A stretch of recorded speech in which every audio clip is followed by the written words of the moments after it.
You're listening to White Nights, Chapter 2, brought to you by RustBooks. "Well, so you have survived," she said, pressing both my hands. "I've been here for the last 2 hours. You don't know what a state I have been in all day." I know. But to business. Do you know why I have come? Not to talk nonsense, as I did yesterday. I tell you what, we must behave more sensibly in future. I thought a great deal about it last night. "In what way? In what must we be more sensible? I am ready for my part, but really, nothing more sensible has happened to me in my life than this now." Really? In the first place, I beg you not to squeeze my hands so. Secondly, I must tell you that I spent a long time thinking about you and feeling doubtful today. "And how did it end?" How did it end?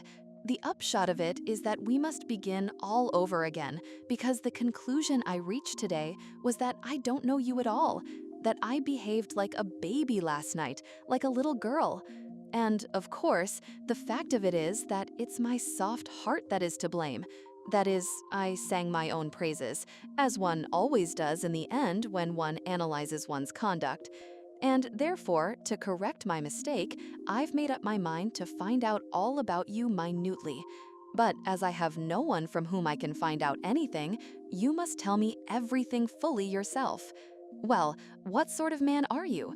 Come, make haste, begin. Tell me your whole history."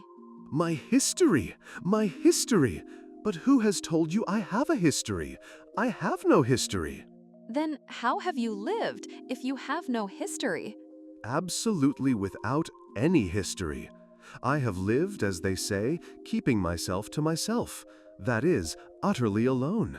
Alone. Entirely alone. Do you know what it means to be alone? But how alone? Do you mean you never saw anyone? Oh no, I see people, of course, but still, I am alone. Why, do you never talk to anyone?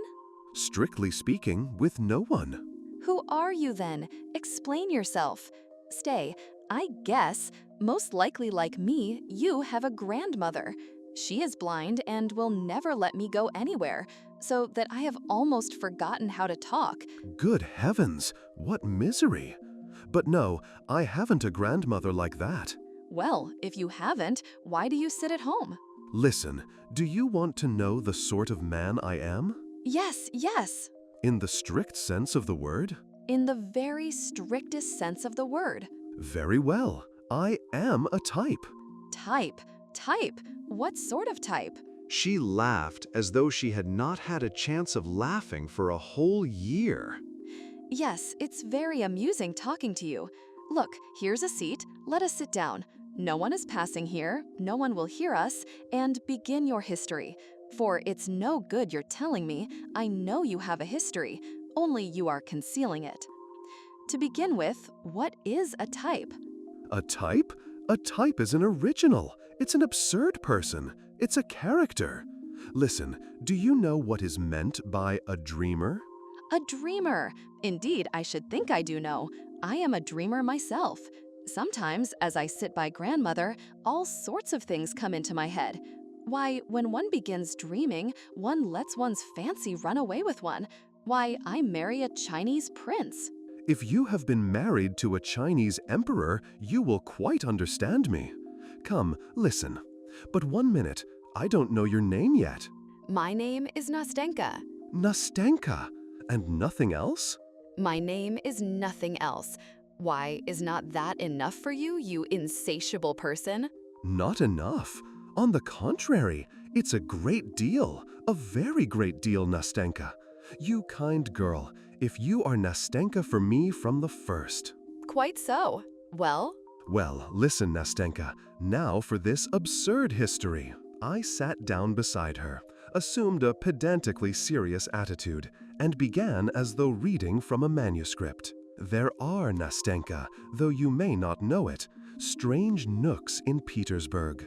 It seems as though the same sun as shines for all Petersburg people does not peep into those spots, but some other, different, new one, bespoken expressly for those nooks, and it throws a different light on everything. In these corners, dear Nastenka, quite a different life is lived, quite unlike the life that is surging round us, but such as perhaps exists in some unknown realm, not among us in our serious, over-serious time. Well, that life is a mixture of something purely fantastic, fervently ideal, with something, alas, Nastenka, dingily prosaic and ordinary, not to say incredibly vulgar. Phew, good heavens, what a preface! What do I hear? Listen, Nastenka, it seems to me I shall never be tired of calling you Nastenka. Let me tell you that in these corners live strange people, dreamers. The dreamer, if you want an exact definition, is not a human being, but a creature of an intermediate sort. For the most part, he settles in some inaccessible corner, as though hiding from the light of day. Once he slips into his corner, he grows to it like a snail. Or, anyway, he is in that respect very much like that remarkable creature.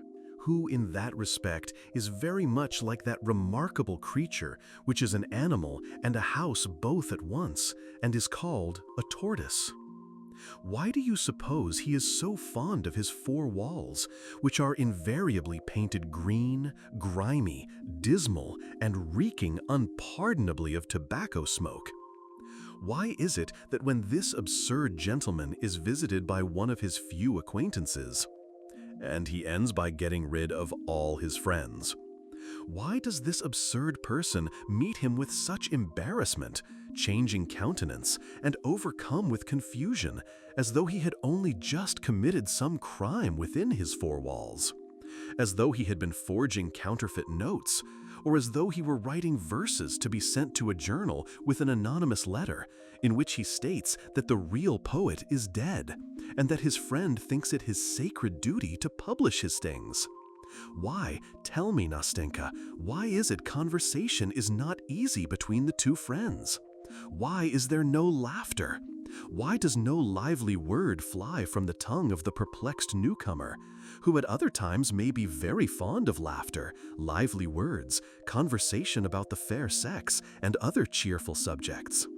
And why does this friend, probably a new friend and on his first visit, for there will hardly be a second, why is the friend himself so confused, so tongue-tied, in spite of his wit, if he has any, as he looks at the downcast face of his host, who in his turn becomes utterly helpless and at his wit's end after gigantic but fruitless efforts to smooth things over and enliven the conversation, to show his knowledge of polite society, to talk too of the fair sex, and by such humble endeavor to please the poor man, who, like a fish out of water, has mistakenly come to visit him? Why does the gentleman, all at once remembering some very necessary business which never existed, suddenly seize his hat and hurriedly make off, snatching away his hand from the warm grip of his host, who was trying his utmost to show his regret and retrieve the lost position? Why does the friend chuckle as he goes out of the door and swear never to come and see this queer creature again, though the queer creature is really a very good fellow? And at the same time, he cannot refuse his imagination the little diversion of comparing the queer fellow's countenance during their conversation with the expression of an unhappy kitten, treacherously captured, roughly handled, frightened, and subjected to all sorts of indignities by children, till, utterly crestfallen, it hides away from them under a chair in the dark, and there must needs at its leisure bristle up, spit, and wash its insulted face with both paws, and long afterwards look angrily at life and nature, and even at the bits saved from the master's dinner for it by the sympathetic housekeeper. Nastenka had listened to me all the time in amazement, opening her eyes and her little mouth. Doubtless. Listen, I don't know in the least why it happened or why you ask me such absurd questions. All I know is that this adventure must have happened word for word to you. Doubtless. Well, since there is no doubt about it, go on. Because I want very much to know how it will end. You want to know, Nastenka, what our hero, that is, I, for the hero of the whole business was my humble self, did in his corner? You want to know why I lost my head and was upset for the whole day by the unexpected visit of a friend? You want to know why I was so startled? Why I blushed when the door of my room was opened?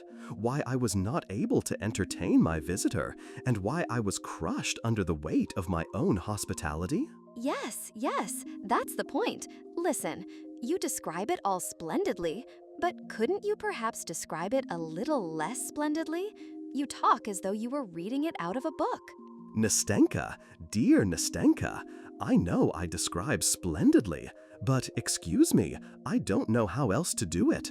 At this moment, dear Nastenka, at this moment I am like the spirit of King Solomon, when, after lying 1,000 years under 7 seals in his urn, those 7 seals were at last taken off.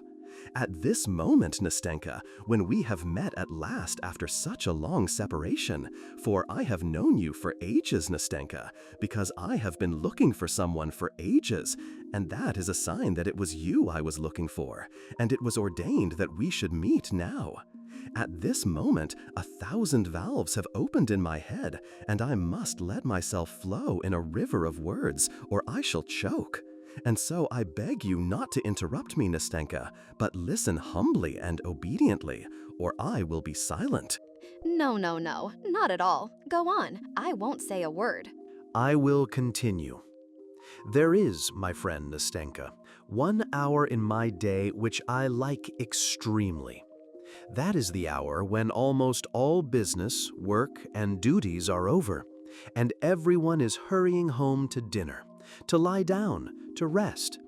And on the way, all are cogitating on other more cheerful subjects relating to their evenings, their nights, and all the rest of their free time. At that hour, our hero, for allow me, Nastenka, to tell my story in the 3rd person, for one feels awfully ashamed to tell it in the 1st person. And so, at that hour, our hero, who had his work too, was pacing along after the others. But a strange feeling of pleasure set his pale, rather crumpled-looking face working. He looked not with indifference on the evening glow, which was slowly fading on the cold Petersburg sky. When I say he looked, I am lying. He did not look at it, but saw it as it were without realizing, as though tired or preoccupied with some other more interesting subject, so that he could scarcely spare a glance for anything about him. He was pleased because till next day he was released from business irksome to him, and happy as a schoolboy let out from the classroom to his games and mischief. Take a look at him, Nastenka. You will see at once that joyful emotion has already had an effect on his weak nerves and morbidly excited fancy. You see, he is thinking of something. Of dinner, do you imagine? Of the evening? What is he looking at like that? Is it at that gentleman of dignified appearance who is bowing so picturesquely to the lady who rolls by in a carriage drawn by prancing horses? No, Nastenka, what are all those trivialities to him now? He is rich now with his own individual life. He has suddenly become rich, and it is not for nothing that the fading sunset sheds its farewell gleam so gaily before him, and calls forth a swarm of impressions from his warmed heart. Now he hardly notices the road, on which the tiniest details at other times would strike him. Now the goddess of fancy, if you have read Zhukovsky, dear Nastenka, has already with fantastic hand spun her golden warp and begun weaving upon it patterns of marvelous magic life. And who knows, maybe her fantastic hand has borne him to the 7th crystal heaven, far from the excellent granite pavement on which he was walking his way. Try stopping him now. Ask him suddenly where he is standing now, through what streets he is going. He will probably remember nothing, neither where he is going nor where he is standing now. And flushing with vexation, he will certainly tell some lie to save appearances.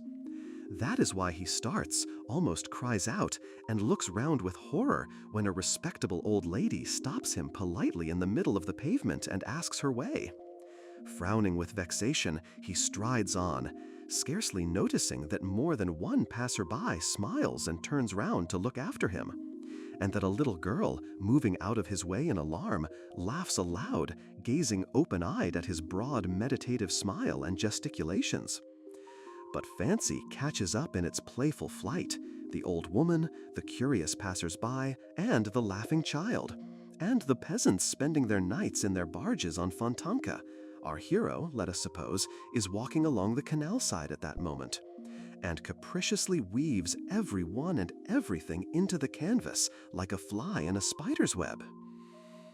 And it is only after the queer fellow has returned to his comfortable den, with fresh stores for his mind to work on, has sat down and finished his dinner, that he comes to himself, when Matrona, who waits upon him, always thoughtful and depressed, clears the table and gives him his pipe. He comes to himself then and recalls with surprise that he has dined, though he has absolutely no notion how it has happened. It has grown dark in the room. His soul is sad and empty. The whole kingdom of fancies drops to pieces about him, drops to pieces without a trace, without a sound, floats away like a dream, and he cannot himself remember what he was dreaming. But a vague sensation faintly stirs his heart and sets it aching.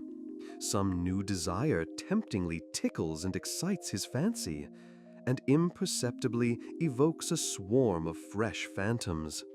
Stillness reigns in the little room. Imagination is fostered by solitude and idleness. It is faintly smoldering, faintly simmering, like the water with which old Matrona is making her coffee, as she moves quietly about in the kitchen close by. Now it breaks out spasmodically, and the book, picked up aimlessly and at random, drops from my dreamer's hand before he has reached the 3rd page. His imagination is again stirred and at work, and again a new world, a new fascinating life opens vistas before him. A fresh dream, fresh happiness, a fresh rush of delicate, voluptuous poison. What is real life to him? To his corrupted eyes, we live, you and I, Nastenka, so torpidly, slowly, insipidly. In his eyes, we are all so dissatisfied with our fate, so exhausted by our life.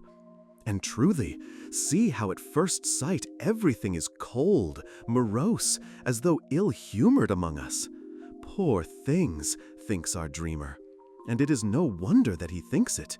Look at these magic phantasms, which so enchantingly, so whimsically, so carelessly and freely group before him in such a magic animated picture, in which the most prominent figure in the foreground is, of course, himself, our dreamer, in his precious person. See what varied adventures, what an endless swarm of ecstatic dreams. You ask, perhaps, what he is dreaming of? Why ask that? Why, of everything. Of the lot of the poet, first unrecognized, then crowned with laurels. Of friendship with Hoffmann. Of St. Bartholomew's Night. Of Diana Vernon. Of playing the hero at the taking of Kazan by Ivan Vasilievich. Of Clara Mowbray. Of Effie Deans. Of the council of the prelates and Huss before them. Of the rising of the dead in Robert the Devil. Do you remember the music? It smells of the churchyard. Of Minna and Brenda. Of the Battle of Berezina. Of the reading of a poem at Countess V. D's. Of Danton. Of Cleopatra e suoi amanti. Of a little house in Columna. Of a little home of one's own. And beside one, a dear creature who listens to one on a winter's evening, opening her little mouth and eyes as you are listening to me now, my angel. No, Nastenka, what is there for him, voluptuous sluggard, in this life for which you and I have such a longing? He thinks that this is a poor, pitiful life, not foreseeing that for him too, maybe, sometime, the mournful hour may strike, when for one day of that pitiful life he would give all his years of fantasy, and would give them not only for joy and for happiness, but without caring to make distinctions, in that hour of sadness, remorse, and unchecked grief. But so far, that threatening has not arrived. He desires nothing, because he is superior to all desire, because he has everything, because he is satiated, because he is the artist of his own life, and creates it for himself every hour to suit his latest whim. And you know, this fantastic world of fairyland is so easily, so naturally created, as though it were not a delusion. Indeed, he is ready to believe at some moments that all this life is not suggested by feeling, is not mirage, not a delusion of the imagination, but that it is concrete, real, substantial. Why is it, Nastenka? Why is it at such moments one holds one's breath? Why? By what sorcery, through what incomprehensible caprice is the pulse quickened? Does a tear start from the dreamer's eye, while his pale, moist cheeks glow, while his whole being is suffused with an inexpressible sense of consolation? Why is it that whole sleepless nights pass like a flash in inexhaustible gladness and happiness? And when the dawn gleams rosy at the window, and daybreak floods the gloomy room with uncertain, fantastic light, as in Petersburg, our dreamer, worn out and exhausted, flings himself on his bed and drops asleep with thrills of delight in his morbidly overwrought spirit, and with a weary, sweet ache in his heart.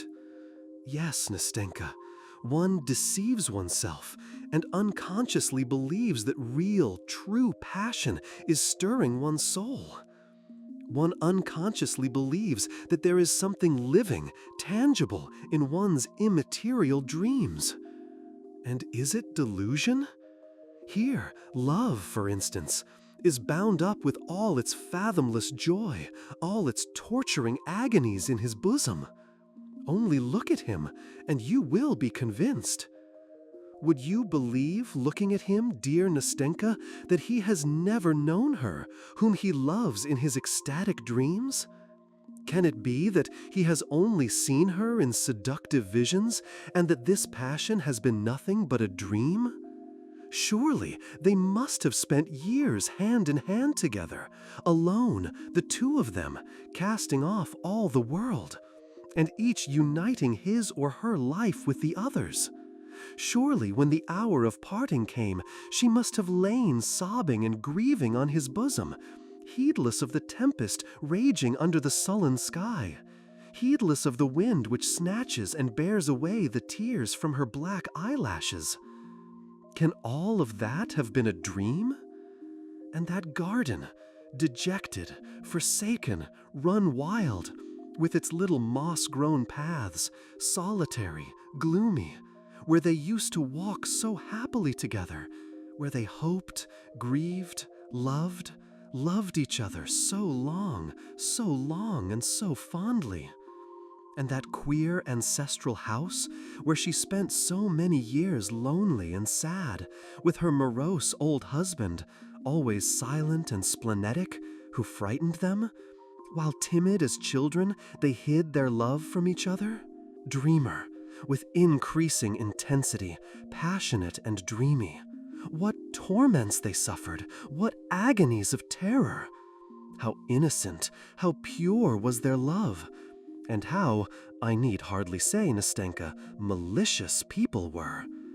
And, good heavens, surely he met her afterwards, far from their native shores, under alien skies, in the hot south, in the divinely eternal city, in the dazzling splendor of the ball, to the crash of music, in a palazzo, it must be in a palazzo, drowned in a sea of lights, on the balcony wreathed in myrtle and roses, where, recognizing him, she hurriedly removes her mask and, whispering, "I am free," flings herself trembling into his arms. And with a cry of rapture, clinging to one another, in one instant they forget their sorrow and their parting and all their agonies. And the gloomy house, and the old man, and the dismal garden in that distant land, and the seat on which, with a last passionate kiss, she tore herself away from his arms, numb with anguish and despair. Oh, Nastenka, you must admit that one would start, betray confusion, and blush like a schoolboy who has just stuffed in his pocket an apple stolen from a neighbor's garden. When your uninvited visitor, some stalwart, lanky fellow, a festive soul fond of a joke, opens your door and shouts out as though nothing were happening, "My dear boy, I have this minute come from Pavlovsk. My goodness, the old count is dead. Unutterable happiness is close at hand, and people arrive from Pavlovsk?" Finishing my pathetic appeal, I paused pathetically. I remembered that I had an intense desire to force myself to laugh, for I was already feeling that a malignant demon was stirring within me, that there was a lump in my throat, that my chin was beginning to twitch, and that my eyes were growing more and more moist. I expected Nastenka, who listened to me, opening her clever eyes, would break into her childish, irrepressible laugh, and I was already regretting that I had gone so far, that I had unnecessarily described what had long been simmering in my heart, about which I could speak as though from a written account of it, because I had long ago passed judgment on myself, and now could not resist reading it, making my confession, without expecting to be understood. But to my surprise, she was silent. Waiting a little, she faintly pressed my hand, and with timid sympathy asked, Surely you haven't lived like that all your life. "All my life, Nastenka, all my life, and it seems to me I shall go on so to the end." No, that won't do. That must not be. And so, maybe, I shall spend all my life beside grandmother. Do you know, it is not at all good to live like that? "I know, Nastenka, I know," I cried, unable to restrain my feelings longer. "And I realize now more than ever that I have lost all my best years. And now I know it, and feel it more painfully from recognizing that God has sent me you, my good angel, to tell me that and show it. Now that I sit beside you and talk to you, it is strange for me to think of the future. For in the future there is loneliness again. Again this musty, useless life. And what shall I have to dream of when I have been so happy in reality beside you? Oh, may you be blessed, dear girl, for not having repulsed me at first, for enabling me to say that for 2 evenings at least I have lived." Oh no, no. cried Nastenka, and tears glistened in her eyes. No, it mustn't be so anymore. We must not part like that. What are 2 evenings? "Oh, Nastenka, Nastenka, do you know how far you have reconciled me to myself? Do you know now that I shall not think so ill of myself as I have at some moments? Do you know that maybe I shall leave off grieving over the crime and sin of my life? For such a life is a crime and a sin. And do not imagine that I have been exaggerating anything. For goodness sake, don't think that, Nastenka. For at times, such misery comes over me. Such misery! Because it begins to seem to me at such times that I am incapable of beginning a life in real life. Because it has seemed to me that I have lost all touch, all instinct for the actual, the real. Because at last, I have cursed myself. Because after my fantastic nights, I have moments of returning sobriety, which are awful. Meanwhile, you hear the whirl and roar of the crowd and the vortex of life around you. You hear, you see men living in reality. You see that life for them is not forbidden, that their life does not float away like a dream, like a vision, that their life is being eternally renewed, eternally youthful, and not one hour of it is the same as another. while fancy is so spiritless, monotonous to vulgarity, and easily scared. The slave of shadows, of the idea, the slave of the first cloud that shrouds the sun, and overcast with depression the true Petersburg heart, so devoted to the sun. And what is fancy in depression? One feels that this inexhaustible fancy is weary at last and worn out with continual exercise. Because one is growing into manhood, outgrowing one's old ideals, they are being shattered into fragments, into dust.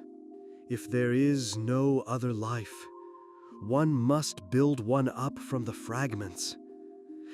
And meanwhile, the soul longs and craves for something else. And in vain the dreamer rakes over his old dreams, as though seeking a spark among the embers, to fan them into flame, to warm his chilled heart by the rekindled fire, and to rouse up in it again all that was so sweet, that touched his heart, that set his blood boiling, drew tears from his eyes, and so luxuriously deceived him. Do you know, Nastenka, the point I have reached? Do you know that I am forced now to celebrate the anniversary of my own sensations? The anniversary of that which once was so sweet, which never existed in reality. For this anniversary is kept in memory of those same foolish, shadowy dreams. And to do this because those foolish dreams are no more, because I have nothing to earn them with. You know, even dreams do not come for nothing. Do you know that I love now to recall and visit, at certain dates, the places where I was once happy in my own way? I love to build up my present in harmony with the irrevocable past. And I often wander like a shadow, aimless, sad, and dejected, about the streets and crooked lanes of Petersburg. What memories they are! To remember, for instance, that here, just a year ago, just at this time, at this hour, on this pavement, I wandered just as lonely, just as dejected as today. And one remembers that then one's dreams were sad, and though the past was no better, one feels as though it had somehow been better, and that life was more peaceful, that one was free from the black thoughts that haunt one now. That one was free from the gnawing of conscience, the gloomy, sullen gnawing which now gives me no rest by day or by night. And one asks oneself, where are one's dreams? And one shakes one's head and says, how rapidly the years fly by. And again one asks oneself, what has one done with one's years? Where have you buried your best days? Have you lived or not? Look, one says to oneself, look how cold the world is growing.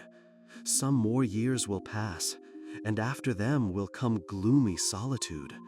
Then will come old age, trembling on its crutch, and after it, misery and desolation. Your fantastic world will grow pale, your dreams will fade and die, and will fall like the yellow leaves from the trees.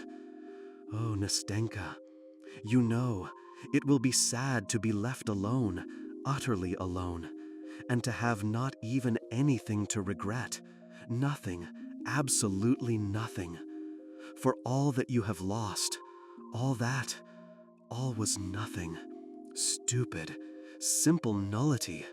There has been nothing but dreams. Come, don't work on my feelings anymore. She wiped away a tear which was trickling down her cheek. Now it's over. Now we shall be two together. Now, whatever happens to me, we will never part. Listen, I am a simple girl. I have not had much education, though grandmother did get a teacher for me. But truly, I understand you. For all that you have described, I have been through myself when grandmother pinned me to her dress. Of course, I should not have described it so well as you have. I am not educated. She added timidly, for she was still feeling a sort of respect for my pathetic eloquence and lofty style. But I am very glad that you have been quite open with me. Now I know you thoroughly, all of you. And do you know what? I want to tell you my history too, all without concealment. And after that, you must give me advice. You are a very clever man. Will you promise to give me advice? Ah, Nastenka! Though I have never given advice, still less sensible advice, yet I see now that if we always go on like this, it will be very sensible, and that each of us will give the other a great deal of sensible advice. Well, my pretty Nastenka, what sort of advice do you want? Tell me frankly. At this moment, I am so gay and happy, so bold and sensible, that it won't be difficult for me to find words. No, I don't only want sensible advice. I want warm, brotherly advice, as though you had been fond of me all your life. Agreed, Nastenka, agreed. And if I had been fond of you for 20 years, I couldn't have been fonder of you than I am now. Your hand. Here it is. I gave her my hand. And so, let us begin my history.